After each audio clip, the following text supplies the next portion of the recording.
Kan masyarakat pun juga mulai berpikir untuk tidak percaya, Bapak. Nah, saya pernah melihat salah satu video di YouTube mengenai bentuk penjara bagi para koruptor dan dengan penjara biasa gitu, Pak. Nah, perbedaannya ini sangat jelas. RV ini melakukan pelanggaran protokol kesehatan karena tidak mau dikarantina setelah dari luar negeri. Apakah sebelum submit itu wajib follow up ke Pak Agus?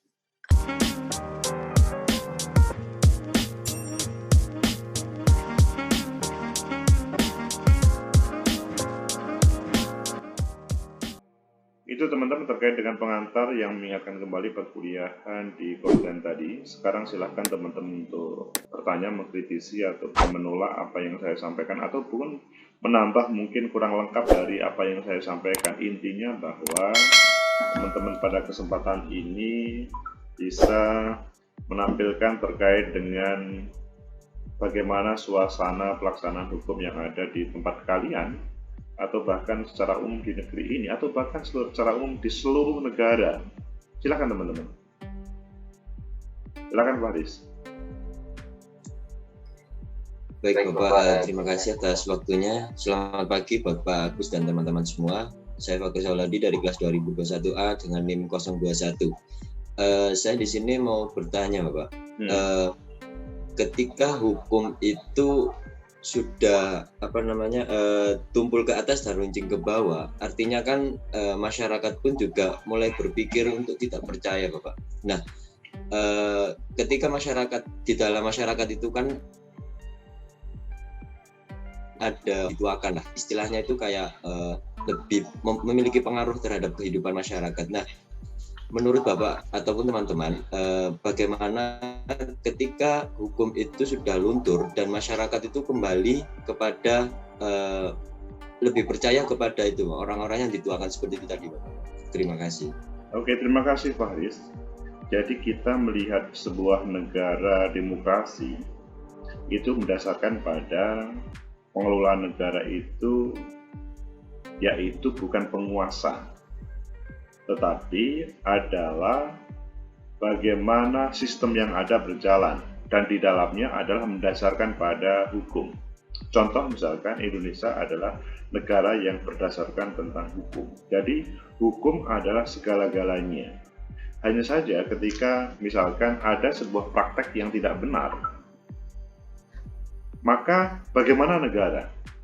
Negara memfasilitasi. Contoh saya tadi mengatakan bahwa kalau dalam hal yang lebih besar, praktek-praktek yang tidak benar itu bisa diajukan ke Mahkamah Konstitusi atau ke Mahkamah Agung ketika berbicara regulasi. Mungkin Faris akan lebih bertanya mendalam, Pak, ini prakteknya adalah ada orang yang mencuri yang berhubungan dengan kebutuhan sehari-hari, tetapi dia dihukum. Itu kan kelihatannya keadilan tidak hadir di situ. Nah, di situ sebetulnya maka keberadaan para penegak hukum, baik kepolisian, kejaksaan, ataupun yang lebih khusus adalah para hakim, maka dia ketika memproses sampai memutuskan terhadap sebuah hukum, itu ya patokannya adalah hitam putih undang-undang. Maka ketika ada yang terkait dengan problem sosial, maksudnya problem pemenuhan makanan ketika dia mencuri, maka selanjutnya bagaimana yang seharusnya yang dikejar itulah bagaimana penguasa. Kalau di Indonesia itu kan ya semua orang yang hidup di negeri kita itu seharusnya di cover oleh negara. Tidak boleh ada orang miskin, seharusnya begitu. Yang seharusnya ketika ada orang yang mencuri, itu bukan orang yang mencuri karena untuk pemenuhan kebutuhan perut itu, tetapi adalah mengapa negara tidak hadir, misalkan begitu. Jadi sebetulnya ketidakpercayaan terhadap penguasa atau lari dari penguasa itu sebetulnya merupakan hal yang paling terakhir ketika misalkan tidak ada yang bisa masuk ketika kritikan ataupun evaluasi untuk para penguasa kemudian tidak didengarkan. Begitu Faris. Apakah bisa diterima? Baik Bapak, bisa. Sudah sangat jelas Bapak. Terima kasih. Terima kasih Pak Riz. Selanjutnya Anissa, silahkan. Baik, terima kasih Pak atas kesempatannya. Saya Anissa Tulkanifah dengan NIM 020 ingin bertanya mengenai eksistensi strata sosial dalam hukum. Saya pernah melihat salah satu video di YouTube mengenai bentuk penjara bagi para koruptor dan dengan penjara biasa gitu Pak. Nah, perbedaannya ini sangat jelas. Di mana penjara bagi para koruptor termasuk Setia Novanto dan kawan-kawannya, di mana penjara tersebut itu bisa dikatakan mewah seperti itu Pak. Nah, pertanyaannya begini, mengapa negara seperti membolehkan dan membiarkan hal tersebut ya Pak? Padahal jelas-jelas mereka ini kan dapat dikatakan sebagai musuh negara gitu. Yang justru hal tersebut akan menyebabkan ketidaksamaan sila kelima dalam melayani masyarakat. Terima kasih. Terima kasih Anissa. Apa yang dilihat Anissa mungkin juga dilihat oleh teman-teman lainnya, bahwa ada diskriminasi dalam fasilitas orang-orang yang dalam tanda kutip berbuat jahat atau melakukan pidana ataupun yang lain. Contoh yang diberikan itu beberapa kali memang media menampilkan yang seharusnya keberadaan negara mampu untuk ngatasin itu semuanya. Mungkin ada jawaban dari negara, itu adalah oknum. Jadi mereka mendapat fasilitas itu adalah karena oknum, yang selanjutnya dalam beberapa prakteknya ada beberapa kalapas ketika terdeteksi oleh media seperti itu langsung dipindahkan atau diberhentikan. Itu beberapa kali terjadi. Tapi masih ada hal itu, sehingga sebetulnya terkait dengan proses penegakan hukum itu tidak cukup pada hakim kepolisian. Dunia lembaga pemasyarakatan pun harus menjadi bagian satu kesatuan dari proses itu semuanya. Sehingga mungkin kalau ngomong presiden secara detail tidak paham tentang itu karena sudah didistribusikan proses pengelolaan itu kepada para eksekutif atau para yudikatif, maksudnya yang lebih level di bawah. Lah, tetapi penegakan hukum kepada mereka yang menyalahgunakan kekuasaan, menyalahgunakan wewenang, menyalahgunakan tugas, itu seharusnya dilanjutkan. Maksudnya bahwa perlu ada proses dari apa yang dilihat tersebut oleh orang-orang, maksudnya apakah dilaporkan bahwa itu adalah hal yang salah dan kemudian diproses. Pada prinsipnya bahwa negara seharusnya itu melakukan hal equal terhadap siapapun, meskipun dia pernah menjadi pejabat negara ketika sebelum masuk di penjara. Lah, kemampuan untuk mengawal inilah yang sebetulnya menunggu teman-teman seluruhnya, termasuk yang ada di kelas ini, sehingga tidak ada diskriminasi dalam praktek hukum tersebut. Begitu, Anissa. Baik Pak, terima kasih atas penjelasannya. Terima kasih, Anissa. Selanjutnya Azharifda. Baik Bapak, terima kasih atas waktunya. Yang saya tanyakan tadi kan di PPT dijelaskan bahwa teknologi berpengaruh pada penegakan hukum. Nah, apakah peran dari teknologi ini itu seperti halnya untuk mencari dan menggali informasi di mana nantinya akan digunakan untuk memproses sanksi apa yang akan diberikan kepada pidana kita begitu Pak? Baik dalam sebelum proses hukum atau ketika proses di pengadilan atau bahkan sesudah putusan itu hadir, maka yang lebih penting adalah bagaimana instrumen, maksudnya salah satunya teknologi, itu mensupport terkait dengan proses itu semuanya. Meskipun kalau kita ngomong terkait dengan pada waktu proses hukum, taruhlah yang menjadi saksi itu harus dua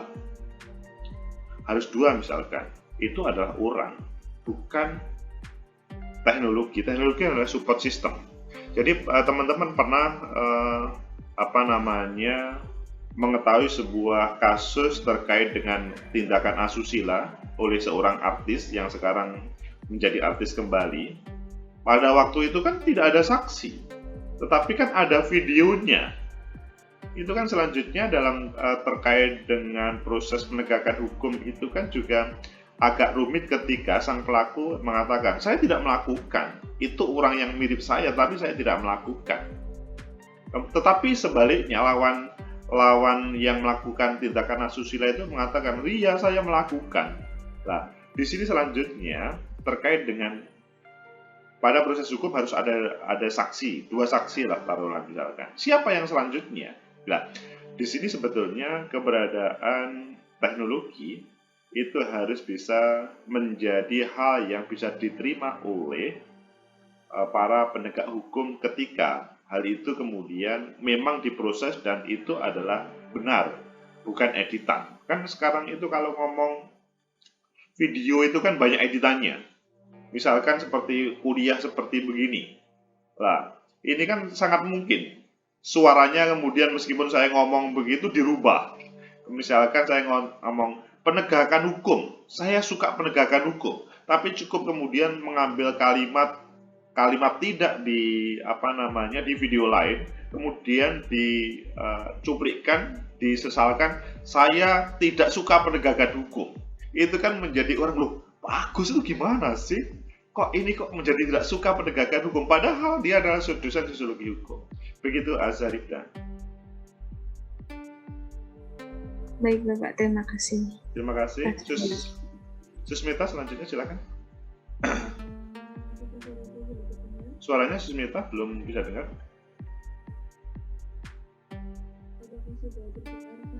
Suaranya Susmita mungkin perlu pakai alat bantu.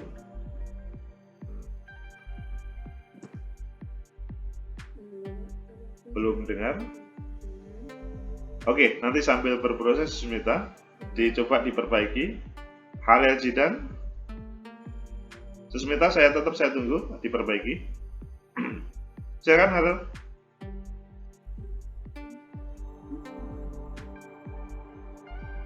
Susmita Ya, belum ada suara. Oke, Harel silakan.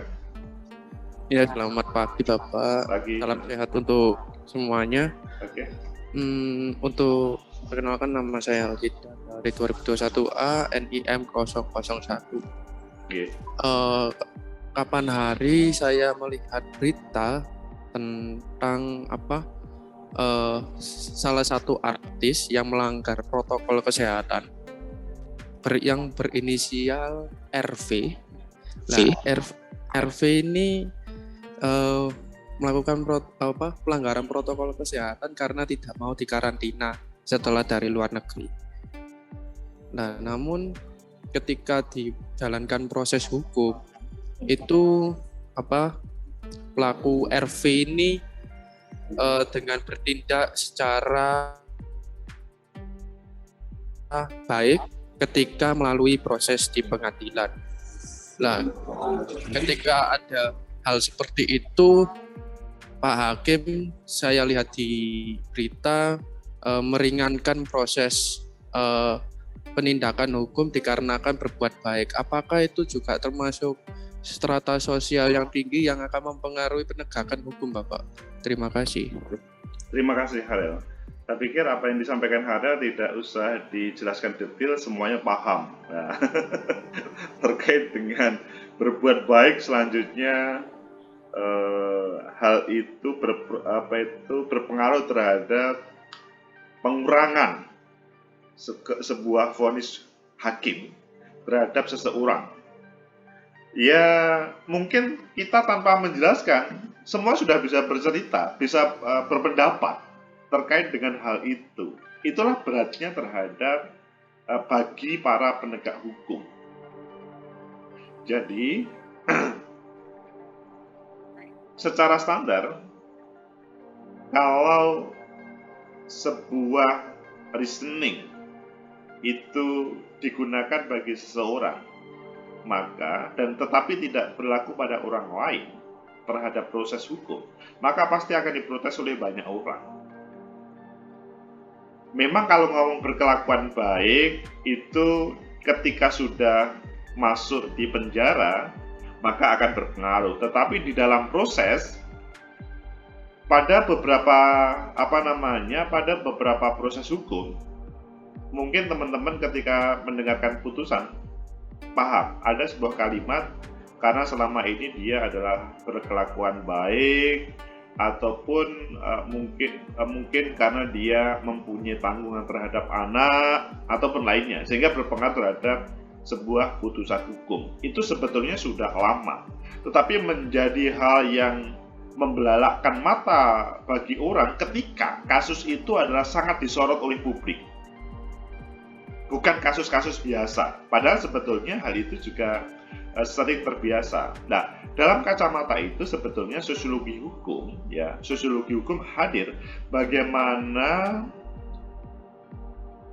manusia melihat terhadap proses hukum itu seharusnya pertama diberlakukan secara ekual terhadap siapapun.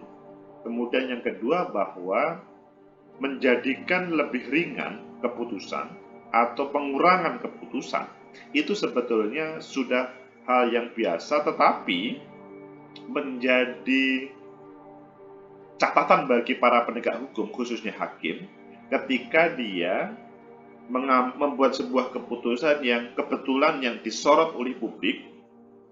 Disorot oleh publik itu mesti dia menyedot banyak perhatian publik, apalagi sangat berhubung dengan mungkin dia dekat dengan kekuasaan misalkan begitu.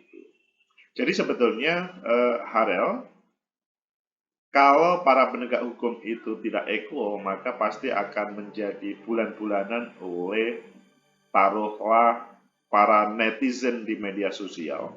Atau kalau tidak netizen itu adalah para pemerhati penegakan hukum. Karena mereka berharap semuanya itu sebetulnya sama. Meskipun sosiologi hukum sendiri memberikan kesempatan tentang kalau sosiologi hukum itu bagaimana proses hukum itu menjadi lebih manusiawi. Lah, ketika ada pengurangan terhadap orang yang dapat perhatian publik itu lebih manusiawi atau malah kemudian ini kurang ajar penegak hukum. Itu yang selanjutnya yang menjadi perhatian Harel. Silakan Harel, gimana?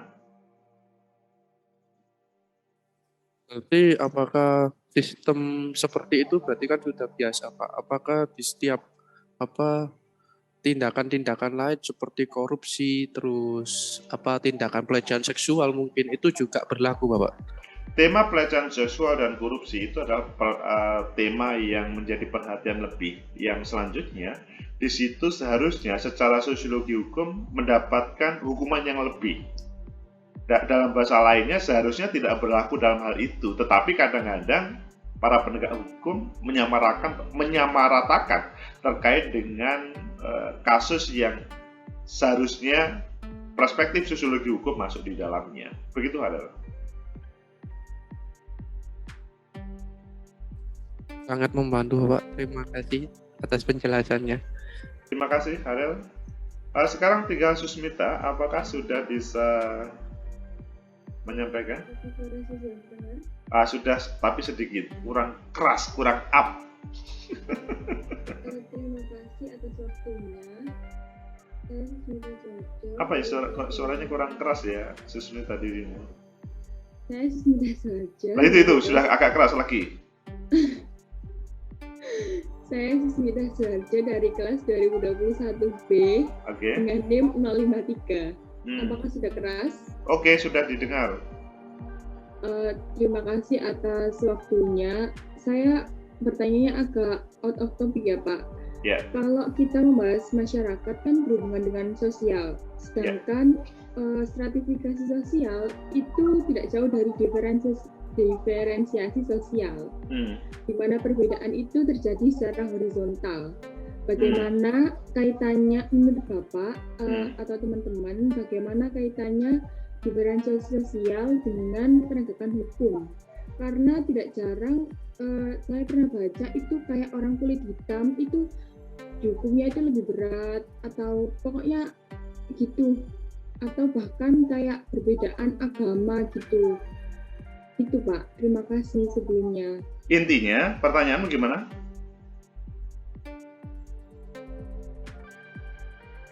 Bagaimana Pak? Intinya, dirimu menyoroti bahwa antara yang kulit hitam dengan yang biasa itu ada terjadi perbedaan begitu ya? Sebentar Pak, kurang mendengar. Gini Susmita, oke, saya menyimpulkan karena juga agak sayup-sayup begitu suaranya. Pada dasarnya seharusnya kalau berbicara penegakan hukum, yang tema hari ini itu adalah tumpul ke atas, tajam ke bawah, seharusnya itu tidak ada. Kan menjadi sorotan. Begitu juga terkait dengan mereka yang mempunyai identitas, maksudnya identitas itu yang berbeda. Taruhlah dia adalah kulit hitam. Seperti di Amerika. Itu kan menjadi sesuatu yang luar biasa. Padahal sebetulnya hal yang dilakukan oleh para penegak hukum, maksudnya aparat kepolisian itu biasa. Tapi karena kulit hitam malah akan lebih heboh. Tidak hanya di Amerika, dunia pun akan mengecam. Padahal mungkin di Indonesia hal itu juga terjadi, tetapi kemudian tidak seheboh di Amerika. Karena di Amerika, mengapa? Karena di Amerika menjadi semacam perhatian seluruh negara, karena di sana ada negara yang lebih tua dalam proses menegakkan hukum di sana. Jadi sebetulnya tidak ada perbedaan dalam hal apapun, tetapi malahan akan berakibat tidak baik terhadap negara ketika hal itu diberlakukan pada orang-orang yang sensitif dalam hal yang ada hubungannya dengan kasus hukum. Maksudnya apakah begitu, Susmita? Ya Pak, jawabannya bisa diterima. Yang kedua, pertanyaan kedua itu terkait dengan strata sosial ya Pak ya. Jika siapa nih yang orang yang hukumnya itu nggak adil waktu dia menjabat menjadi menteri atau apapun lalu dia lengser, apakah itu bisa ya Pak hukumnya ditegakkan kembali dengan hukuman yang adil? Apa menteri agama? Bagaimana Pak?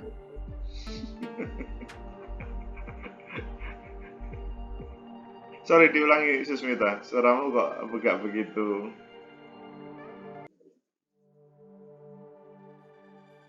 Apakah suara saya sudah terdengar? Terdengar, tetapi terkadang itu ada sesuatu yang hilang gitu loh. Oh, ya Pak, saya ulangi kembali ya.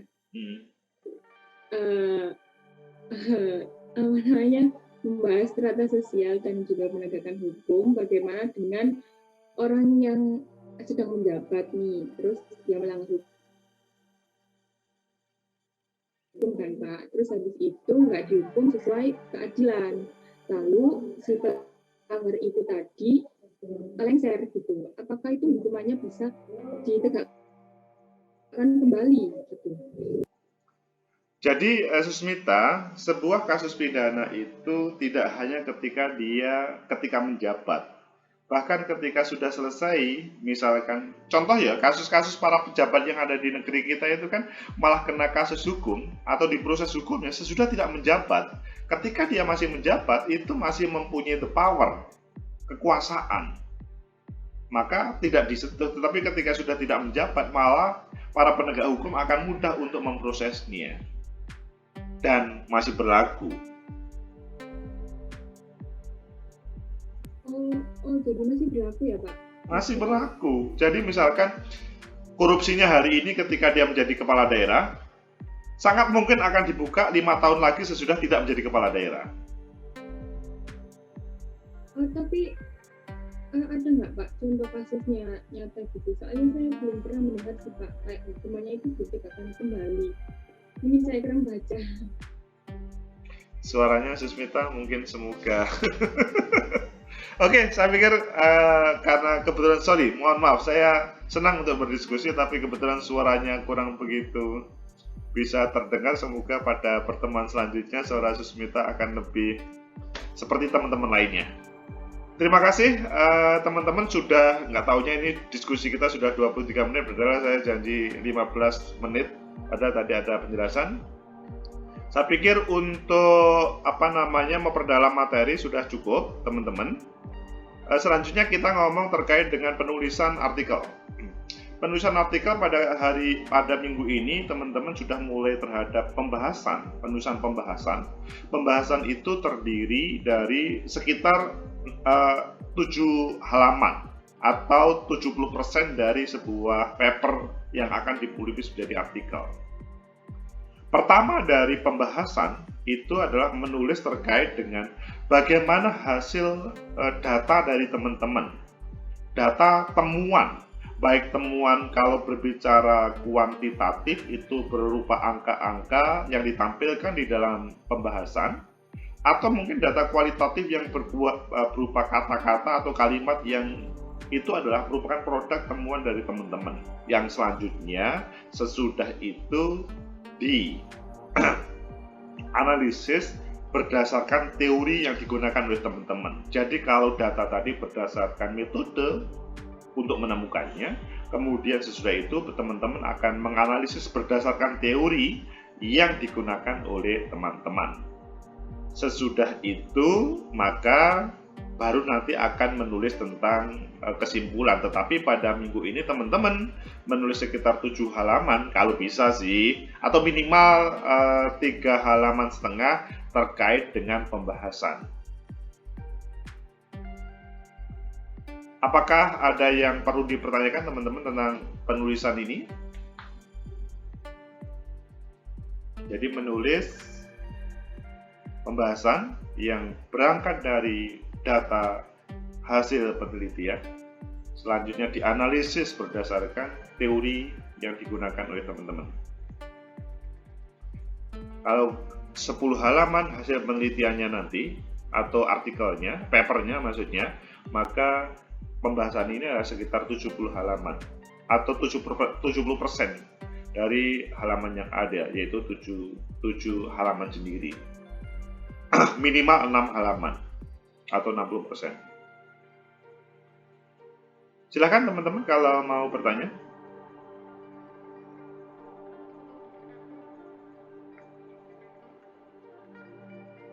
Baik, kalau sudah dianggap cukup, maka nanti tinggal teman-teman melaksanakannya.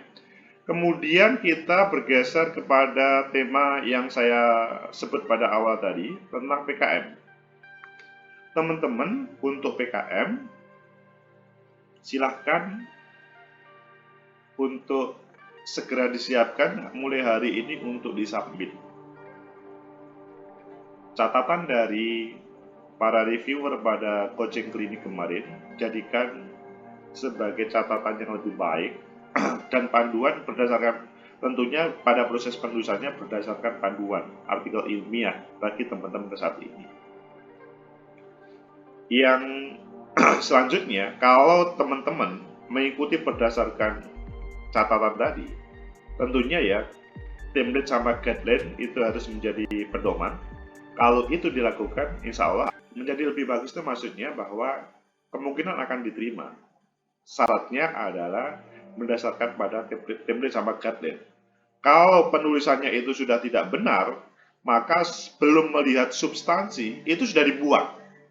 Tapi kalau template sama guideline-nya itu sudah benar, maka baru kemungkinan diterima. Tapi selanjutnya baru proses dikompetisikan, dan nanti secara substansi yang akan menjadi pemenangnya. Dan ini menjadi catatan yang bagus bagi teman-teman. Tidak cukup nanti ketika pada waktu akhir dari perkuliahan tidak perlu mengerjakan skripsi. Nah, itu kan menarik. Jadi teman-teman kalau menang di PKM, itu kan tidak perlu membuat skripsi. Kalau menulis artikel tadi kan tidak perlu publikasi. Nah, ini kan ada banyak pilihan bagi teman-teman untuk menyelesaikan lebih mudah dalam proses perkuliahan ini. Silakan sekarang teman-teman bertanya kalau misalkan ada yang perlu diklarifikasi terkait dengan PKM. Silakan Lydia Seris. Ya Bapak, terima kasih untuk waktunya. Saya izin bertanya, apakah sebelum submit itu wajib follow up ke Pak Agus atau tidak? Terima follow kasih. Up dalam artian bagaimana Lydia? Untuk kayak menindaklanjuti seperti yang disampaikan oleh Pak Ali Imron itu kan Pak di grup Telegram, itu katanya kan disuruh follow up ke Pak Agus gitu. Ya, Itu loh Pak, apa namanya, seperti cek ulang gitu, Pak. Ya, Itu apa? sebetulnya saya itu orang yang relatif seperti suasana merdeka belajar ini, Lydia Series. Saya memberikan kesempatan teman-teman untuk lebih maksimal, meskipun seandainya itu kita lakukan secara bersama-sama itu mudah. Saya ngecek ulang itu iya, tapi mungkin ketika dalam 3 kelas ini sebanyak 80 orang, saya ngecek satu persatu kan mungkin juga keberatan ya, meskipun mungkin dibagi per 3 orang gitu. Sehingga pada prosesnya itu kan saya selalu berharap, maka misalkan kelompoknya Lydia Series dicek nomor absen di bawahnya itu adalah yang mengecek itu sepertinya seperti kehadiran saya sebetulnya loh ya. Jadi cross check itu adalah untuk mengingatkan terkait dengan template guideline ataupun substansi penulisan lainnya. Begitu Lydia Series. Oh iya Bapak, terima kasih Pak. Oke, sama-sama.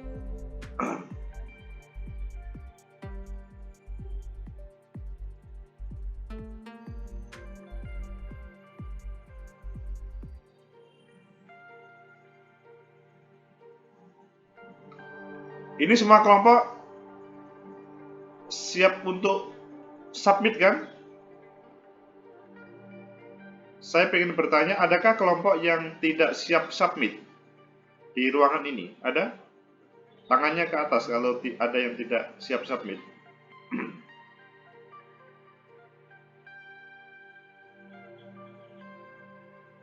Oke, siap semuanya ya.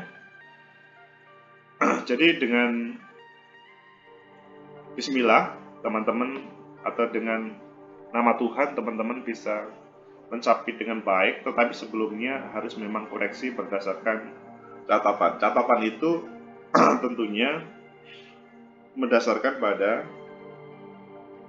apa yang menjadi catatan dari kelompok lainnya juga. Misalkan ya, kemarin Lydia Series beberapa catatan dari reviewer A, B, C, D. Untuk Dewi Irawan ada catatan B, C, D, E. Untuk Aza ada catatan lainnya. Itu menjadi satu kesatuan. Kalau ada kesempatan sebenarnya saya ingin membaca satu persatu dari semua paper teman-teman ini, lebih mudah lagi seperti ngeceknya. Tapi saya belum berani janji untuk kapan melakukannya hal itu. Hanya teman-teman coba saling mengkoreksi. Kelompok nomor 1 dikoreksi nomor 2 dan selanjutnya. Di kelas masing-masing minta tolong untuk hal itu dikerjakan. Semoga nanti kalau saya ada kesempatan sebelum semuanya, kalau ada sih, kemudian kita bisa cross check bareng-bareng. Mungkin atau bahkan kita menjadwal bareng-bareng. Misalkan semacam coaching klinik selanjutnya begitu. Begitu Lydia Series ya dan teman-teman ya. Ada pertanyaan lain teman-teman?